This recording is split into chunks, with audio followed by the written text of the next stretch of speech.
Out growing అని ఒక concept ఉంటుంది. ఏంటంటే ఈరోజు నేను ఇక్కడే ఉంది నా బ్రెయిన్. నేను ఇంతవరకే ఆలోచించగలుగుతున్నాను.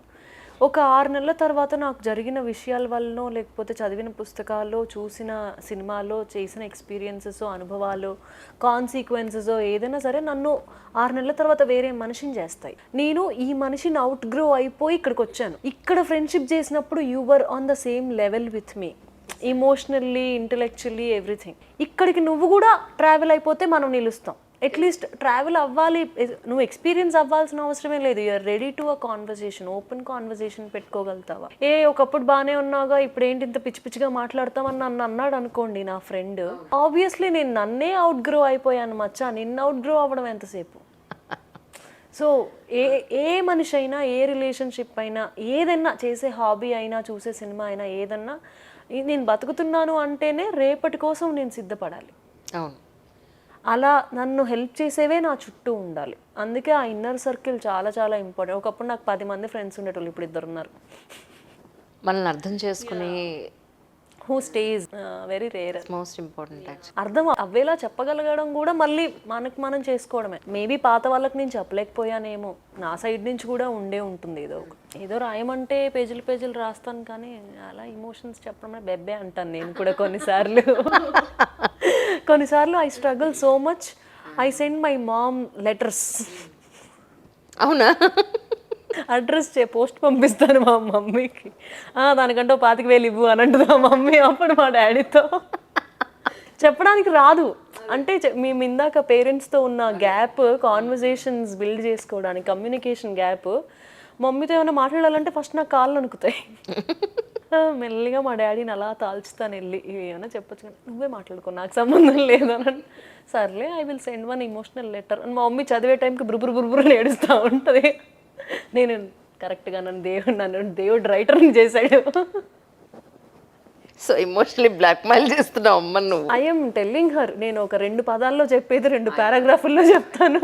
పేరెంటింగ్ అనేది, ఇప్పుడు మా అమ్మ వాళ్ళని అడిగితే వాళ్ళ నాన్నగారు కాళ్ళ చెప్పులు కెర్రు అనే చెప్పుల సౌండ్కే వీళ్ళంతా సెట్ అయిపోయారు. ఆయన్ని చూడడం కానీ, నాన్నగారితో మాట్లాడడం కానీ వెరీ రేర్ కేసెస్లో జరుగుతూ ఉండేది. వీళ్ళు 9 మంది పిల్లలు, మా నాన్నగారు వాళ్ళు 12 మంది పిల్లలు. వాళ్ళ ఫాదరు చేతి కర్ర పట్టుకున్న, ఆయన కర్ర సౌండ్కి ఆయన వచ్చి అర్ధరాత్రి కౌంట్ చేసుకున్నట్టు 1 2 3 12 మంది వచ్చారా, ఓకే పడుకున్నారు, లైట్లు ఆఫ్ చేయండి ఇంకా అనేటప్పుడు ఆయన. ఇప్పుడు మా అప్పటికి ఏమైంది, డాడీ అంటూ మా నాన్న మీదే నేను చేతులేసి మా నాన్న దగ్గరే పడుకుని అంతవరకు వచ్చింది 80s కిడ్స్కి. ఇప్పుడు అది ఇంకొంచెం ఇంకా ఫార్వర్డ్ అయిందని అనుకోవచ్చు యాక్చువల్లీ. అంటే మేబీ మనం డ్రెస్సులు, హెయిర్ కలర్స్, భాష, ఎవ్రీథింగ్ మనం ఏదైతే మనం ప్రతిదీ పాశ్చాత్య దేశాల నుంచి ఇంపోర్ట్ చేసుకుంటున్నామో, పేరెంటింగ్ కూడా అలాగే ఎవాల్వ్ అవుతూ వస్తుందేమో నేను అనుకుంటున్నాను. అప్పటి భయానికి ఇప్పటి దానికి, ఫ్రీడమ్కి అసలు సంబంధమే లేదు. మరి మనిషి అంటేనే ఇవాల్వ్ అవ్వడం కదండి. మరి అలా ఇవాల్వ్ అవ్వకుండా ఉంటే ఈరోజు మనకి ఎలక్ట్రిసిటీ ఎక్కడ, విమానాలు ఎక్కడ, అబ్సల్యూట్లీ అన్నీ ఉంటాయి. సో మానవ సంబంధాలు కూడా ఆబ్వియస్లీ ఇవాల్వ్ అవుతూనే వస్తున్నాయి కదా, అవ్వాలి. మనం దీన్ని ఇట్లా కట్టుబందులు అయితే చేయలేము, చేసినా ఉపయోగం లేదు. ప్రపంచం అంతా ముందుకు కదిలిపోతున్నప్పుడు మనం లేదు నేను ఇంకా పురాతన వస్తు శాఖలో తవ్వకాల్లో ఉండిపోతాను అంటే కష్టం కదా. I'm very glad actually. అంటే వెన్ ఐ థింక్ బ్యాక్, ఆ 12 మందిని కనడానికి అమ్మ పడిన కష్టం ఏమై ఉంటుంది ఎవరికి తెలియదుగా, ఎవరు మాట్లాడరు. మనం కూడా ఇప్పటికీ కర్రబెట్టిన సౌండ్కి భయపడ్డాం, కానీ కన్న తల్లికి భయపడలేంగా. అదే కదా, అమ్మ అంటే టేక్ ఇట్ గ్రాంటెడ్ కదా. అమ్మ 24 గంటలు కనపడుతుంది, అమ్మ గొడ్డు చాకరీ చేస్తుంది, డోర్ మ్యాట్ లాగా అలా ఇంట్లో పడి ఉంటుంది. మన అమ్మల పరిస్థితి కూడా అదే. ఇప్పుడు నా జనరేషన్లో కూడా most of the women are like that. ఏదో బయటికి వచ్చి జాబ్ చేసి మళ్ళీ ఇంటికి వెళ్ళి చాకరీ చేస్తున్న వాళ్ళు చాలా మంది ఉన్నారు. ట్రూ.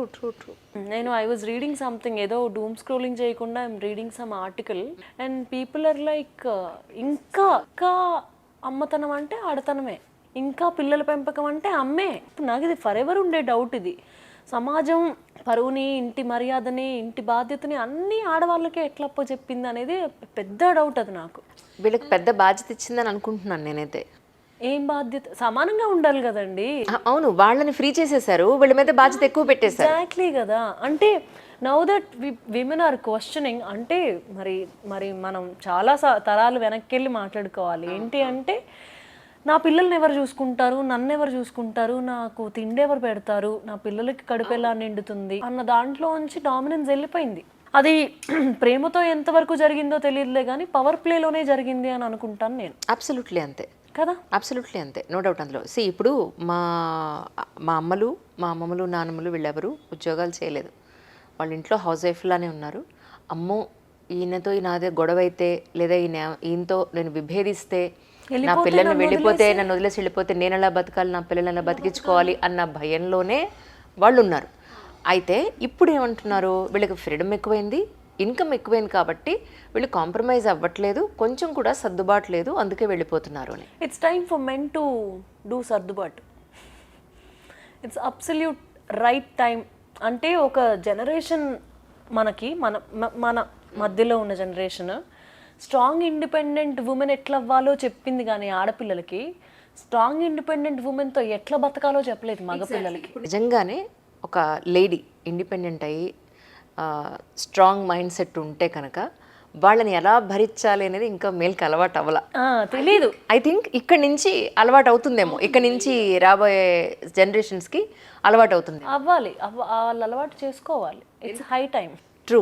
నేను రీసెంట్గా మా అమ్మగారితో మాట్లాడినప్పుడు మా అమ్మగారు మాట అన్నారు, ఎప్పుడో ఒక 100 మందిలో ఝాన్సీ లక్ష్మీబాయి ఒక్కళ్ళుంటే, ఒక్కళ్ళుంటే, ఒక సరోజినీ నాయుడు ఒక్కళ్ళుంటే, ఇందిరాగాంధీ ఒక్కళ్ళుంటే వాళ్ళనే తలుచుకుని ఉండేవాళ్ళు. ఇప్పుడు అమ్మాయిల్లో ఆ కెపాసిటీ పెరిగింది. అలాంటి వాళ్ళు, అలాంటి క్వాలిటీస్ ఉన్న వాళ్ళు, స్ట్రాంగ్ విమెన్ పర్సంటేజ్ వైజ్ పెరుగుతూ వస్తున్నారు. I'm happy. ఇప్పుడు ఏమవుతుందంటే వీళ్ళని క్వశ్చనింగ్ చేస్తున్నారు, ఇలా ఎందుకు చేస్తున్నావు అని అడుగుతున్నారు.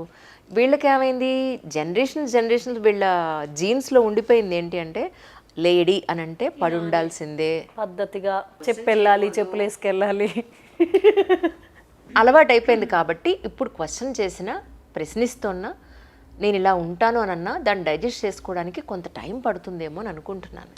కొంత టైం పట్టడం కూడా it comes from an open mind only. మళ్ళీ అసలు చేంజ్ అవుతుంది అన్నది రియలైజేషన్ రావాలి కదా, ప్రపంచం ముందుకు కదులుతుంది అని ఆలోచించాలి కదా. చాలా